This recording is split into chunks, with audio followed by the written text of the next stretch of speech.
नमस्कार दोस्तों, मैं नीरज सिंह राणा स्वागत करता हूं आपका शिखर क्लासेस उत्तरकाशी में। इससे पिछले वीडियो में हमने बात की थी कि किस प्रकार उत्तराखंड में सोमचंद की एंट्री हुई और चंदवंश की स्थापना हो गई थी कुमाऊं के अंदर। तो इसमें हमने बात की थी कि एक और राजा हुआ था इसी चंदवंश में, बीणा चंद, जो कि बहुत ही विलासी राजा था और अपने भोग विलास के कारण इसने जो है राज्य का पतन कर दिया था और खसों की एंट्री हो गई थी उत्तराखंड के कुमाऊं क्षेत्र में। फिर खसों का निरंतर 200 वर्षों तक यहाँ पर अधिकार रहा और उसके बाद एक वीरचंद के द्वारा खसों को पराजित करके फिर से चंदवंश की स्थापना की गई कुमाऊं के अंदर। हमने पिछले 62 राजाओं में की जो वंशावली थी, इनका जो कालक्रम था, पिछली वीडियो की डिस्क्रिप्शन बॉक्स में डाल दिया था। अब हम बात कर रहे थे जो मुख्य राजा हुए थे हमारे, जैसे एक 23वां राजा हमने बात की थी लास्ट में, गरुड़ ज्ञानचंद की, जिसको कि गरुड़ की उपाधि फिरोज शाह तुगलक के द्वारा दी गई, क्योंकि जब ये दिल्ली दरबार में गया था तो ऐसा कहा गया कि फिरोज शाह तुगलक उस समय गरुड़ का शिकार कर रहे थे और इनसे गरुड़ का शिकार नहीं हो पा रहा था।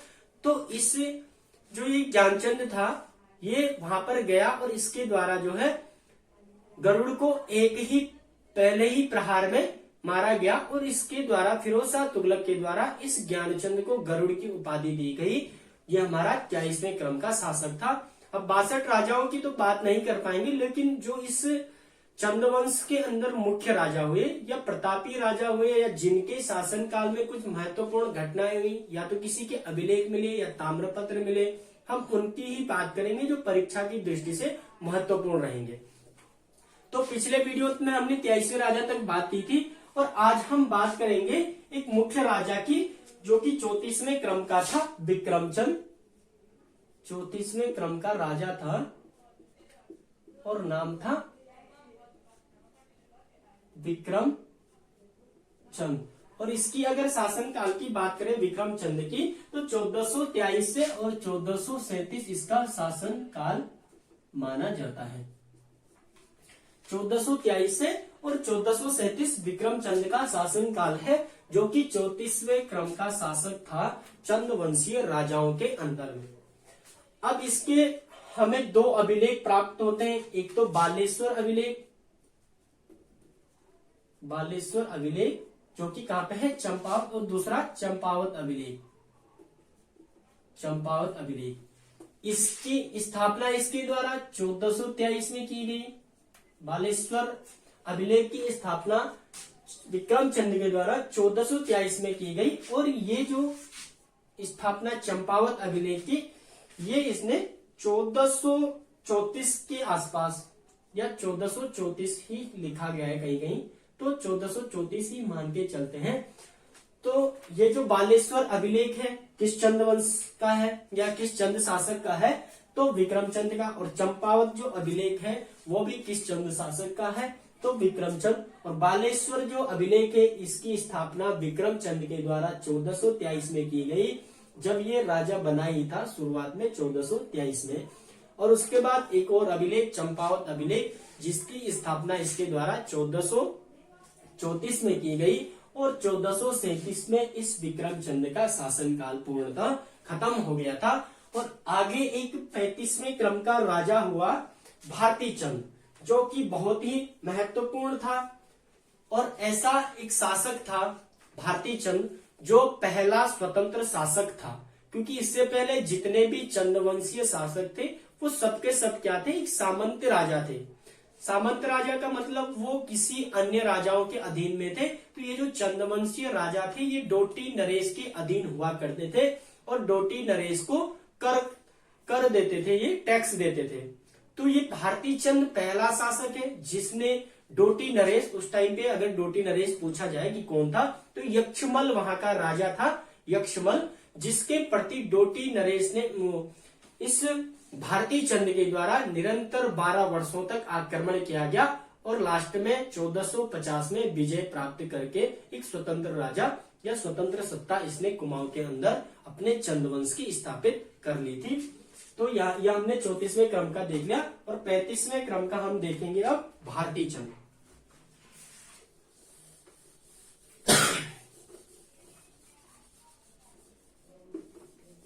35वें क्रम का राजा कौन था? भारती चंद, जिसका शासनकाल 1437 से 1450।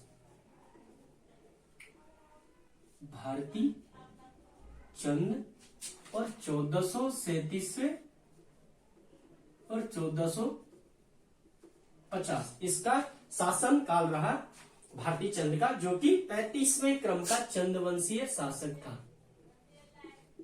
35वें क्रम का चंदवंशीय शासक था। तो इसने एक सेना का निर्माण करवाया था, कटक जिसे नाम दिया गया था, कटक सेना का निर्माण करवाया गया था इस भारती चंद के द्वारा। और इस कटक सेना में सभी जातियां, जितने भी जातियां यहाँ पर थी, कुमाऊं के अंदर थी, इस शासन के अंदर में थी, तो उन सभी जातियों को मिलाकर इसने एक नई सेना बनाई, जिसे कटक नाम से जाना गया, या कटक सेना इसे कहा गया। क्योंकि इससे पहले मेहरा और फड़त्याल जाति के लोगों को ही चंदवंशीय में अधिक से अधिक सेनाओं में शामिल किया जाता था। लेकिन यह ऐसा शासक था भारती चंद, जिसने सभी जातियों को सेना में स्थान दिया और नई सेना का एक निर्माण किया डोटी नरेश के आक्रमण के प्रति। तो एक जो सेना हो गई कटक सेना, कटक सेना का निर्माण किसने करवाया? तो भारती चंद। और यह पहला स्वतंत्र शासक भी था, या पहला राजा जिसने डोटी के नरेश पर आक्रमण किया। पहला स्वतंत्र शासक या डोटी आक्रमण। तो किसके द्वारा किया गया? भारती चंद के द्वारा। और 1450 में विजय भी प्राप्त की गई। और डोटी जो नरेश था उस टाइम वो कौन था? यक्षमल। यक्षमल वहां का नेपाल का राजा हुआ करता था उस समय। इसको इसने 1450 में परास्त कर लिया था। इस शासक के समय ये जो भारती चंद था, एक नई जाति की उत्पत्ति भी हुई थी, जिसको नायक या कटवाल जाति कहा गया। नायक जाति या कटवाल जाति। नायक जाति या कटवाल जाति की उत्पत्ति किसके शासन काल में हुई? तो ये भी भारती चंद के शासन काल में। अब ये नायक जाति या कटवाल जाति क्या थी कि ये जो यहाँ के सैनिक थे, जो चंदवंश की जो सेना थी, वो जब डोटी पे आक्रमण करने निरंतर 12 साल आक्रमण हुआ, तो जब ये नेपाल पहुंचे तो नेपाल में रहने के बाद इनकी नेपाल की महिलाओं के साथ अवैध संबंध हो गए थे। और इन महिलाओं से जो संतान की उत्पत्ति हुई, इनको नायक जाति या कटवाल जाति के नाम से जाना गया। तो नायक जाति और कटवाल जाति की उत्पत्ति भी इसी भारती चंद के शासन काल में हुई। और यह बहुत प्रतापी शासक रहा, जिसने डोटी आक्रमण का जो है अभियान सर्वप्रथम किया और विजय भी प्राप्त की और कुमाऊं के अंदर अपनी एक स्वतंत्र सत्ता स्थापित की। इसके बाद ये जो राजा थे, ये कोई सामंत राजा नहीं थे, अपनी स्वतंत्र सत्ता में रहने वाले राजा थे। और डोटी नरेश को ये अब टैक्स के रूप में कर नहीं देते थे, ये टैक्स नहीं देते थे इसके बाद, क्योंकि जीत गए थे, अपना एक स्वतंत्र सत्ता स्थापित कर ली थी। तो ये हमने बात की 35वें राजा भारती चंद की। अब इसके बाद एक 36वां राजा हुआ हमारा, जिसका नाम था रतन चंद, जिसका शासन काल 1450 से 1488। 36वें क्रम का राजा था रतन चंद, तो जिसका शासन काल था 1450 से और 1488। इसके बारे में कुछ और खास तो है नहीं, लेकिन इसने कुमाऊं के अंदर या फिर चंदवंशीय ऐसा शासक रहा जिसने सर्वप्रथम कुमाऊं में भूमि बंदोबस्त का कार्य किया। इसका यही एक मुख्य बात है कि इसने भूमि बंदोबस्त का कार्य किया कुमाऊं के अंदर। भूमि बंदोबस्त, ये भी बहुत महत्वपूर्ण पॉइंट है कि किस चंदवंशीय शासक के द्वारा सर्वप्रथम भूमि बंदोबस्त का कार्य किया गया। तो ये आ जाएगा आपका रतन चंद। 1450 से 1488 तक इसने शासन किया। और ये जो इसका जो शासन करने का जो क्रम था, ये 36वें क्रम का शासक हुआ। जैसे हमने बताया कि टोटल 62 राजा है ना, तो ऐसा ही 36वें क्रम का शासक था रतन चंद। और इसके बारे में यही एक खास बात है कि ये चंद्रवंशीय राजाओं में से सर्वप्रथम कुमाऊं में भूमि बंदोबस्त का कार्य करेगा या भूमि मापन का कार्य करेगा रतनचंद। अब इसके बाद हम एक और राजा की बात करते हैं जो कि हमारा 37वें क्रम का राजा था, कीर्तिचंद। और कीर्तिचंद को ऐसा माना गया है कि इसने जो है गढ़वाल पर भी आक्रमण किया था और यह चंद्रवंशीय पहला ऐसा शासक था जिसने गढ़वाल पर आक्रमण किया था। चंद्रवंश का पहला ऐसा शासक था जिसने गढ़वाल पर आक्रमण किया था। और गढ़वाल का राजा उस समय कौन हुआ करता था? अजयपाल, जो कि बहुत ही प्रतापी राजा था। और अजयपाल ने पूरे गढ़वाल के 52 गढ़ों को जीत लिया था और अपने कब्जे में कर लिया था। तो कीर्तिचंद गढ़वाल पर आक्रमण करने वाला एक तो पहला शासक हो जाएगा। दूसरी बात, इसने अजयपाल पर भी 2 युद्ध किए थे। तो पहला युद्ध ये अजयपाल के साथ जीत गया था और दूसरा युद्ध ऐसा कहा गया है कि अजयपाल ने जो है दूसरा युद्ध जीत लिया था। तो कीर्तिचंद जो हमारा 37वां शासक हुआ, 37वां शासक कीर्तिचंद।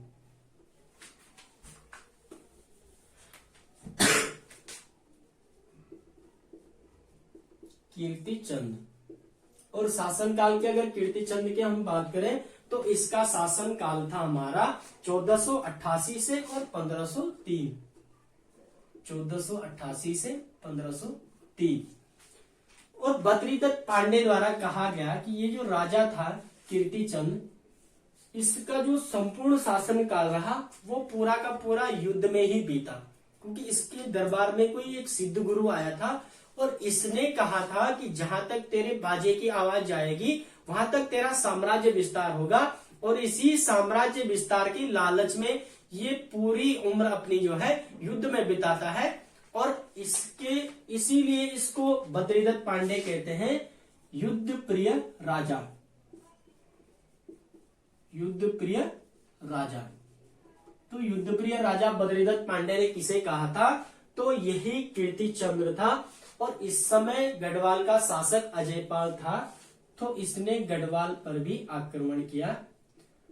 ये भी एक डायरेक्ट क्वेश्चन है कि गढ़वाल पर आक्रमण करने वाला पहला चंद्रवंश का शासक कौन था? तो इसका आंसर आ जाएगा आपका कीर्तिचंद। और इस समय गढ़वाल का राजा था अजयपाल। अजयपाल बहुत ही प्रतापी राजा था। इसने 52 गढ़ों को जीत लिया था और 52 गढ़ों को अपने कब्जे में कर लिया था और खुद वहां का गढ़ नरेश हुआ करता था ये। तो सर्वप्रथम इसके बाद जितने भी चंद्रवंशीय शासक हुए सबने ही लगभग सबने ही गढ़वाल पर आक्रमण किया, लेकिन जो सबसे पहले आक्रमण किया गया वो कीर्तिचंद के शासन काल में ही किया गया।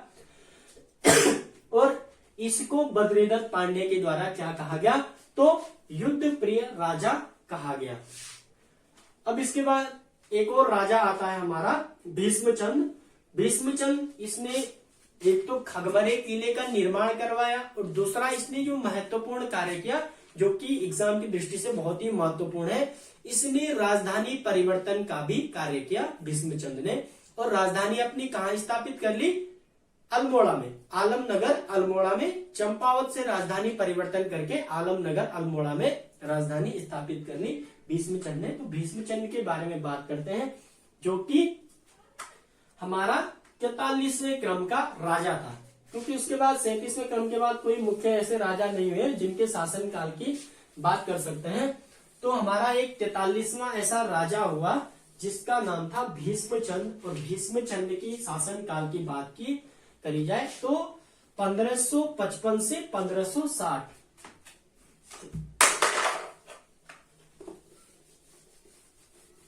कौन से क्रम का था? तो क्रम इसका था शासन करने का 43वां और नाम था भीष्मचंद। भीष्मचंद।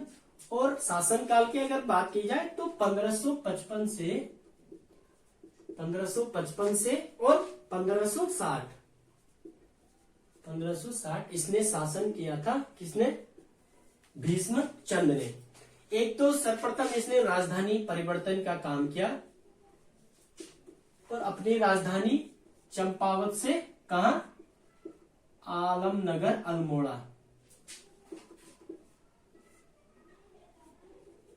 आलमनगर अल्मोड़ा में राजधानी स्थापित की। किसने? तो भीष्मचंद ने। और दूसरा, इसने खगमरे किले का भी निर्माण करवाया। खगमरा किला जो कि कहाँ है? अल्मोड़ा में ही स्थित है। दो मुख्य बातें हो गई इस शासक के भी बारे में। एक तो राजधानी परिवर्तन की आलमनगर अल्मोड़ा में। इससे पहले जितने भी चंदवंश के राजा थे सबकी राजधानी चंपावती ही थी, लेकिन इसने राजधानी परिवर्तन कर दी और अल्मोड़ा में अपनी राजधानी स्थापित कर दी। और दूसरा, इसने खगमरा किले का निर्माण करवाया जो कि कहाँ है? अल्मोड़ा में। सीधी सी बात है, एक तो क्वेश्चन बन गया कि खगमरा का किला कहाँ है, तो अल्मोड़ा में। और खगमरा किले का अगर निर्माण की बात की जाए तो किसके द्वारा किया गया? तो भीष्मचंद इसका आंसर आ जाएगा। अब इसके बाद एक 44वें क्रम का राजा हुआ बालो कल्याण चंद। बालो कल्याण चंद, जिसका एक अभिलेख भी हमें मिलता है काला पानी पिथौरागढ़ में। काला पानी पिथौरागढ़ से किसका अभिलेख प्राप्त होता है? तो बालो कल्याण चंद का अभिलेख प्राप्त होता है। और इसने अल्मोड़ा के पलटन बाजार लाल मंडी में एक किले का भी निर्माण करवाया, जिसको अंग्रेजों के द्वारा क्या कहा गया? फोर्ट मोइरा का किला कहा गया या फोर्ट मोइरा कहा गया, जो कि किसका है? बालो कल्याण चंद का। और चंदवंश में ये 44वें क्रम का राजा था। और इसके अगर शासन काल की बात करें तो 1460 से और 1468 तक इसने कुमाऊं के चंदवंश की गद्दी पर जो है शासन किया। अब इसको थोड़ी लिख लेते हैं हम कि 44वें क्रम का राजा हमारा बालो कल्याण चंद। 44वें क्रम का राजा, और राजा का नाम था बालो कल्याण चंद। बालो कल्याण चंद। और शासन काल की अगर बात करें तो 1560 से और 1568। 1560 से 1568। इसकी भी एक दो मुख्य बातें। एक तो इसने बाजपुर नगर बसाया जो कि कहां पे है? एक तो इसने बाजपुर नगर बसाया और दूसरा इसने एक लाल मंडी में किले का निर्माण कराया। एक तो बाजपुर नगर बसाया, बाजपुर नगर जो कि अल्मोड़ा में ही है। और दूसरा, इसने एक किले का निर्माण कराया, किया गया इसके द्वारा एक किले का निर्माण, जिसे अंग्रेजों द्वारा फोर्ट मोइरा के नाम से जाना गया। Fort Moira. तो डायरेक्ट क्वेश्चन ये भी है कि फोर्ट मोइरा किले का निर्माण किसने करवाया या यह किसका किला था? तो इसका आंसर भी आ जाएगा बालो कल्याण चंद, जो कि 44वां राजा हुआ चंदवंश का। और तीसरी इसकी मुख्य बात थी। और अगर इसकी बात की जाए कि जो फोर्ट मोइरा का किला था इसका निर्माण कब किया गया, तो निर्माण की अगर बात की जाए तो 1563 में इसका निर्माण करवाया गया और 1568 में इसका शासनकाल खत्म हो गया था इस चंदवंश के शासक का। और तीसरा इसका मुख्य बात है, इसका काला पानी पिथौरागढ़ के का एक अभिलेख भी प्राप्त होता है। काला पानी पिथौरागढ़ एक अभिलेख प्राप्त होता है, वो भी इसी चंदवंशीय राजा का है। किसका? बालो कल्याण चंद, जिसका शासनकाल हमने बताया 1560 से और 1568। और ये जो राजा हुआ हमारे कौन से क्रम का राजा हुआ? 44वें क्रम का। इसके बारे में ये सबसे महत्वपूर्ण है कि इसने फोर्ट मोइरा किले का निर्माण करवाया, जो कि कहां पे है? अल्मोड़ा में लाल मंडी पलटन बाजार में। ठीक है, फोर्ट मोइरा किला का नाम इसको जो है अंग्रेजों के द्वारा इसे नाम दिया गया फोर्ट मोइरा। और इसकी स्थापना की अगर बात की जाती है कि इस किले का निर्माण कब करवाया गया, तो 1563 ये समय है। इसके बाद एक और हमारा 45वें क्रम का शासक आया रुद्रचंद, जिसका शासन काल रहा 1568 से 1597। 1568 से 1597 तक एक राजा आया रुद्रचंद, जिसने रुद्रपुर नगर की स्थापना की। रुद्रचंद के द्वारा रुद्रपुर नगर की स्थापना की गई। और दूसरा, इसके द्वारा जो है गढ़वाल नरेश बलभद्र पाल शाह के विरुद्ध में एक युद्ध भी लड़ा गया, जिसे बधानगढ़ का युद्ध कहा गया। ठीक है, तो एक और राजा डालेंगे हम 45वें क्रम का। ये 44वें क्रम का हो गया। बालो कल्याण चंद, बाजपुर नगर की स्थापना, फोर्ट मोइरा किले का निर्माण और काला पानी पिथौरागढ़ में इसका एक अभिलेख प्राप्त हुआ। अब 45वें क्रम के राजा की बात करते हैं, जिसका नाम था रुद्रचंद। 45वां क्रम था इसका और नाम था रुद्रचंद। रुद्रचंद नाम था और शासन काल था 1568 से 1597। 1568 से और 1597 इसका शासन काल रहा। इसके बारे में एक तो इसने मल्ला महल का निर्माण करवाया। क्या करवाया? मल्ला महल। मल्ला महल का निर्माण, ये भी एक क्वेश्चन बन गया। तो मल्ला महल का निर्माण किस चंदवंशीय शासक के द्वारा किया गया? तो ये आ जाएगा हमारा रुद्रचंद। और दूसरा जो मुख्य इसका कार्य है वो है इसका रुद्रपुर नगर, जो कि कहाँ है? उधम सिंह नगर, रुद्रपुर नगर या यूएस नगर। रुद्रपुर नगर की स्थापना की या रुद्रपुर नगर बसाया इस रुद्रचंद के द्वारा। ठीक हो गया। और एक और युद्ध हुआ, बधानगढ़ का युद्ध, जो कि रुद्रचंद और किसके? गढ़वाल नरेश। उस समय गढ़वाल का राजा कौन था? तो वो था बलभद्रपाल शाह। तो बलभद्रपाल शाह और इसके बीच में एक युद्ध हुआ, बधानगढ़ का युद्ध। बधानगढ़ किस किसके बीच में? तो बलभद्रपाल शाह और रुद्रचंद के बीच में। और इस युद्ध में रुद्रचंद की हार हो गई थी और चंदवंश का एक सेनापति हुआ करता था उस समय, जिसका नाम था पुरुषपंत। और इस बधानगढ़ के युद्ध में पुरुषपंत की मृत्यु हो गई थी। सबसे महत्वपूर्ण क्वेश्चन यही है कि बधानगढ़ का युद्ध किन किन शासकों के बीच में लड़ा गया? तो चंदवंशीय शासक रुद्रचंद और गढ़वाल नरेश बलभद्रपाल शाह के बीच में। और इसमें रुद्रचंद परास्त हो गया था और इसका जो सेनापति था पुरुषपंत, तो पुरुषपंत की मृत्यु भी इसी युद्ध में हुई थी, बधानगढ़ के युद्ध में। इसके बारे में यही तीन महत्वपूर्ण है, मल्ला महल का निर्माण, बधानगढ़ का युद्ध और रुद्रपुर नगर, उधम सिंह नगर की भी इसी ने स्थापना की थी। या रुद्रपुर नगर भी इसी रुद्रचंद के शासन काल में इसी चंदवंशीय शासक के द्वारा बसाया गया। और इसका कार्यकाल हमने देखा तो 1568 से और 1597, ये भी मुख्य हो गया शासन काल भी। और इसका जो कार्य है ये भी महत्वपूर्ण हो गया, क्योंकि युद्ध ये सब जो है यूकेटीसी में ज्यादा पूछे जाते हैं, या कोई भी एग्जाम हो तो ये सब ज्यादा पूछा जाता है कि बधानगढ़ का युद्ध किस किस के बीच में लड़ा गया, या फिर इस युद्ध में किसकी पराजय हुई, और या रुद्रपुर नगर की स्थापना या रुद्रपुर नगर किस चंदवंशीय शासक के द्वारा बसाया गया। या फिर क्वेश्चन ये भी आ सकता है कि मल्ला महल का निर्माण किस चंद शासक के द्वारा किया गया। तो ये सब के सब चंदवंशीय जो शासक था रुद्रचंद, इसके शासन काल में ही और इसी शासक के द्वारा किया गया।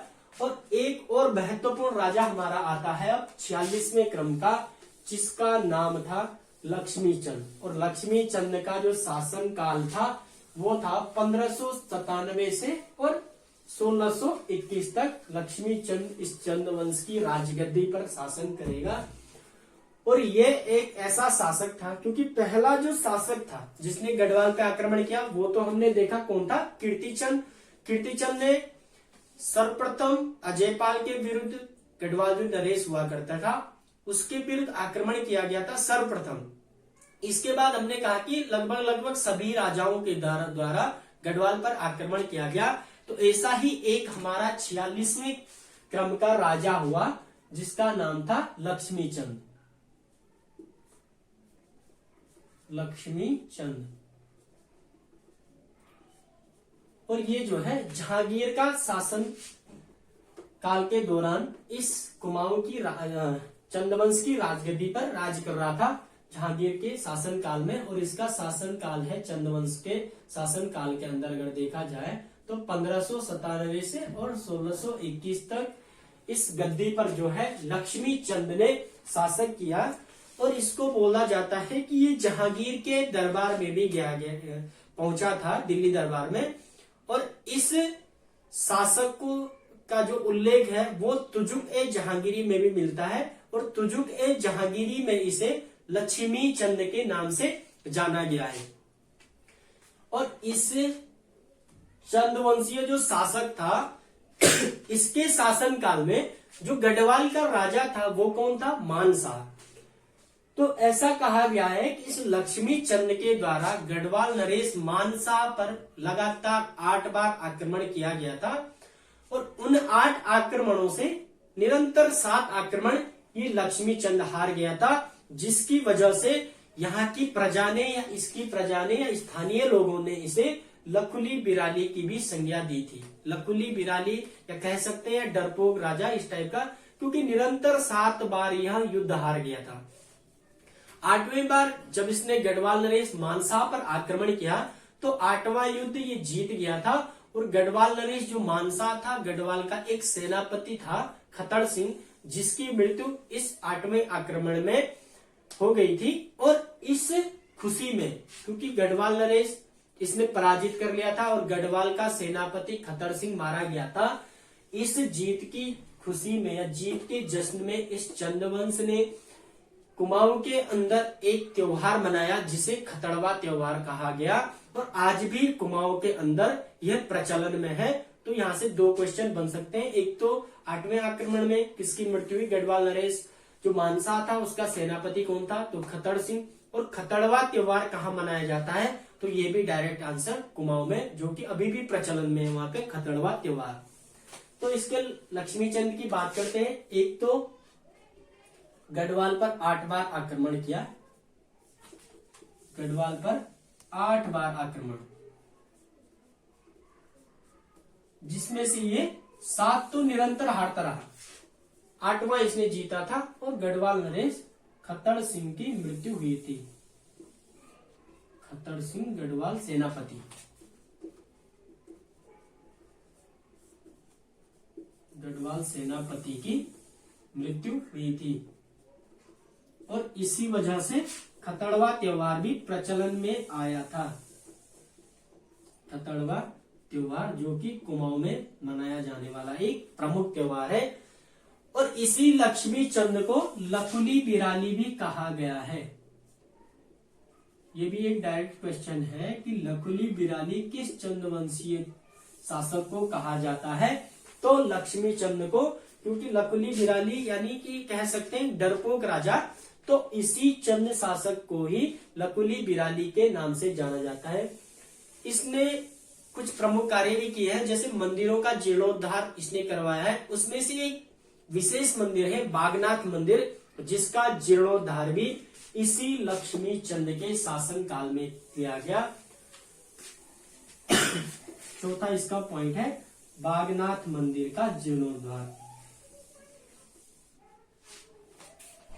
बागनाथ मंदिर का जीर्णोद्धार किसने करवाया या किस चंद शासन काल में हुआ? तो वो हुआ लक्ष्मी चंद। बागनाथ मंदिर का जीर्णोद्धार भी इसी चंदवंश के शासन काल में हुआ, और जो कि उस समय चंदवंश का शासक था लक्ष्मी चंद।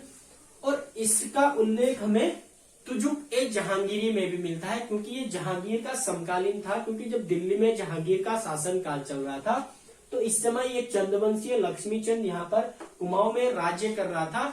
और ऐसा कहा गया है कि ये जहांगीर के दरबार में भी गया था, और इस राजा को जो है तुजुक ए जहांगीरी में इसका जो नाम है वो क्या मिलता है? लक्ष्मी चंद के नाम से जाना गया है, तुजुक ए जहांगीरी में लक्ष्मी चंद, ऐसा लक्ष्मी चंद, ऐसा इस शासक का उल्लेख जो है कहाँ मिलता है? तो तुजुक ए जहांगीरी में। जैसे ये भी एक क्वेश्चन बन सकता है कि किस चंदवंशीय शासक का हमें उल्लेख तुजुक ए जहांगीरी से मिलता है? तो ये भी लक्ष्मी चंद। इसने एक और महत्वपूर्ण कार्य करवाया था, कुमाऊं में न्यायालयों की स्थापना भी इसी चंदवंश के शासन काल से शुरू हुई थी, और इसी लक्ष्मी चंद के द्वारा जो है 2 न्यायालयों की स्थापना की गई थी। एक तो न्यायालय था न्योयाली और दूसरे का नाम था बिष्ठाली। दो न्यायालय स्थापित किए थे इस लक्ष्मी चंद ने। एक तो था न्योयाली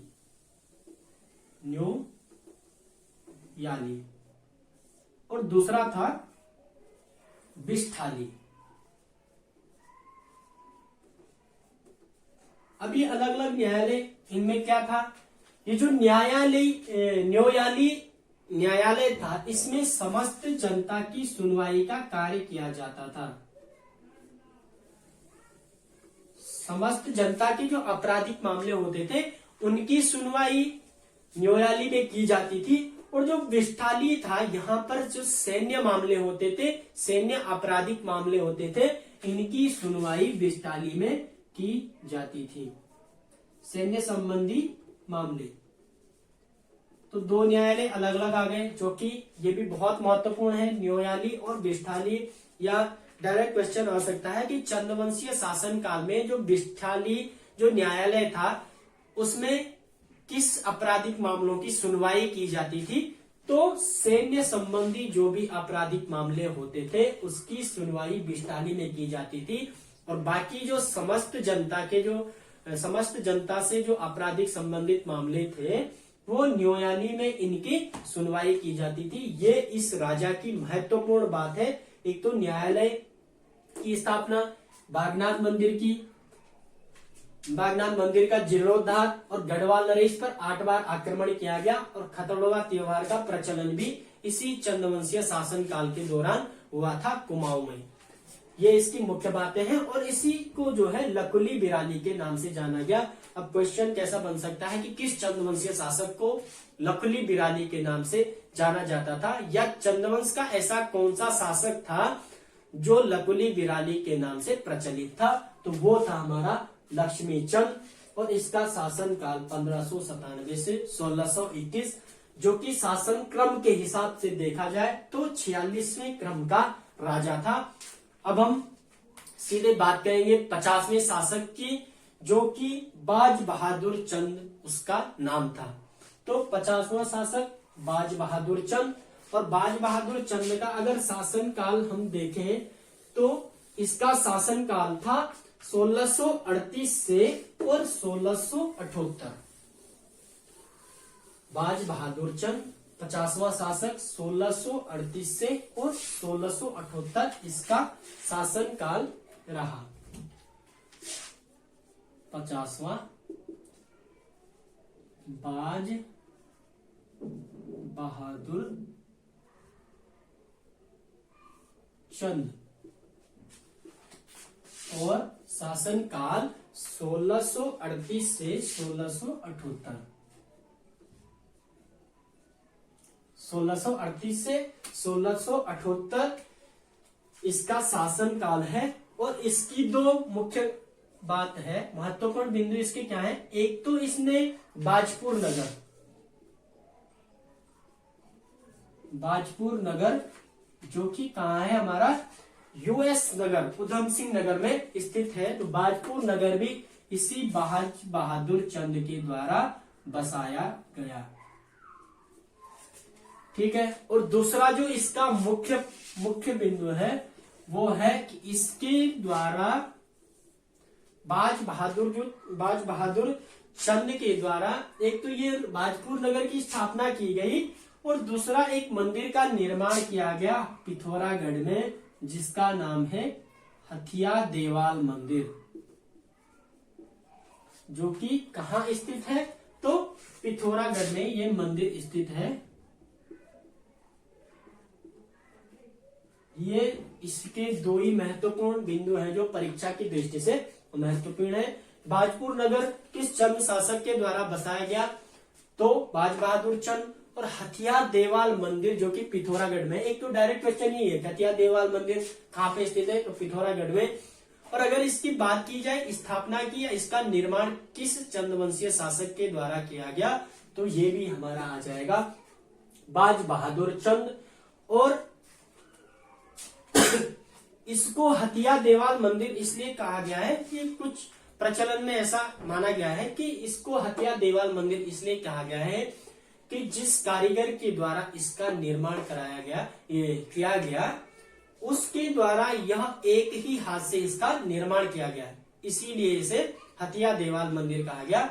या इसका जो कारीगर था उसने जो है इस संपूर्ण मंदिर का निर्माण एक ही हाथ से किया, इसीलिए इसे हथिया देवाल मंदिर कहा गया है, और जो कि कहाँ है, पिथौरागढ़ में। तो आज के लिए इतना ही काफी है, क्योंकि ये जो शासक हैं इनमें हमने पॉइंट टू पॉइंट बात करनी है, और ऐसे में जो है मिक्सअप होने की संभावना ज्यादा है, कंफ्यूजन ज्यादा हो जाएगा, उतना हमारा क्लियर नहीं हो पाएगा। इसीलिए हम प्रत्येक वीडियो में 8-8, 10-10 राजाओं की बात करेंगे। इसके बाद 50वें राजा के बाद हम 62वें राजा महेंद्र चंद तक अगली वीडियो में बात करेंगे कि किस प्रकार यहाँ पर हवालबाग का युद्ध होगा महेंद्र चंद और गोरखाओं के बीच में, और यहाँ पर गोरखा शासन स्थापित हो जाएगा। तो इसकी बात हम अगले वीडियो में करेंगे। आज के लिए इतना ही काफी है, जो कि हमने 50वें शासक तक कवर कर लिया है। जो भी इस शासन काल में महत्वपूर्ण घटनाएं घटित हुई, या किसी शासक के कोई अभिलेख मिले, या किसी शासक के द्वारा कोई विशेष मंदिर का निर्माण करवाया गया, वो सब हमने लगभग इस वीडियो में कवर कर लिया है 50वें राजा तक, जो कि 50वां राजा था हमारा बाज बहादुर चंद। और शासनकाल की बात हमने की 1638 से 1678। तो आज के लिए इतना ही काफी। धन्यवाद।